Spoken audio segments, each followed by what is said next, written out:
to?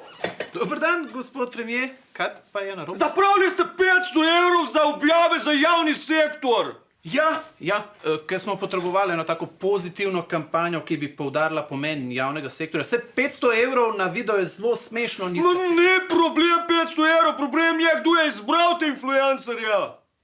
Ja, tako kot vedno, mi smo zbrali agencijo, ki je zbrala agencijo, ki je potem zbrala influencerje. Vse nekateri med njimi so zelo popularni. Naprimer, tale ima skoraj 5000 sledilcev. 5000 sledilcev, man ne bi 5... Sedemca, kak je veliko 5000 sledilcev. Ja, jaz jih imam 30.000. Zakaj niste rekli meni? Ja, nismo mislili, da bi... Niste mislili, zapravili ste 500 evrov, namesto da bi rekli meni, največjemu influencerju v vladi. Tenceka, dajmo posneti reklamo za javni sektor. Ajde, tako je, s novim telefonom, ki sem ti kako po Vatikanu. Ajde, 3, 2, 1. Hej, folk, pa kaj se na veličini dela v privatnem sektorju? Ma ste siti nagrad za poslovno uspešnost in božičnic? Ma tudi jaz sem bil. Ma zato sem svojo funkcijo v privatnem sektorju zamenjal za javno službo in življenje je preprosto. Povišice so simbolične, napreduješ še enkrat na 30 let in na konci te čaka pokojnina, ki ti skoraj mogoče preživetje. Če imaš dovolj denarja, pridruži se javnem sektorju tako, kot sem se jaz.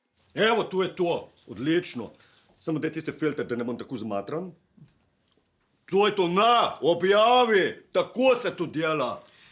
Nočem izprst nehvaležen, sam mi smo s temi posnetki bolj ciljali na mlado populacijo, ki še nima milijonskih prihrankov. Kaj hočeš povedati? Ja, da smo se fokusirali bolj na TikTok, ker tam mladina gleda posnetke. Ja, kaj me hočeš reči, jaz ne obvladam TikTok posnetkov. Daj mi sem to, tenceka operacija TikTok. 3, 2, 1. Čau, mladina, kako smo kaj? Ma to, ki vaš robi, halo?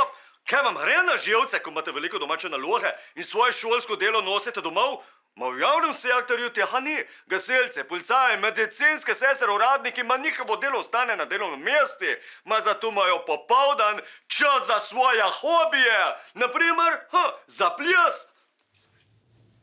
Evo, to je to. Posneli za TikTok, to bo imelo milijonov gledov in bomo dobili vse mlado v javni sektor. Gremo naprej. Vse drugače ima javni sektor med mladimi kar podporo. Problem so starejši, ker so nizke pokojnine, pa predolgo se čaka na operacije, pa DSO-ji so Dobro, kje je problem? Bomo naredili še en posnetek za starejših objavili na Facebook? To je to, gremo naprej. A to boste tudi kar tukaj v naši pisarni? Na Facebook se snema v avti. Ma pojma nimaš, tenceka gremo v avtu. Pozdravljeni so državljani. Ma zdaj tako, opozicija pravi, da smo ukradli državo. In kaj bodo naredili oni? Ukradli jo bodo nazaj. In vse bo dvakrat ukradeno. In kje je tu logika? Obljubljajo vam reforme, pa spet reforme. In kje bodo vzeli denar za reforme? Vzeli jo bodo upokojencem. Tako kot vedno. Lahko jih je sram. Sram! Evo, to je to. Tukaj imaš 4 posnetke, jih objavi.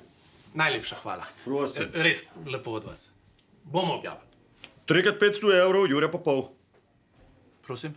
Kaj je? Pa mi da sva influencerja. Ma influencerje je treba plačati.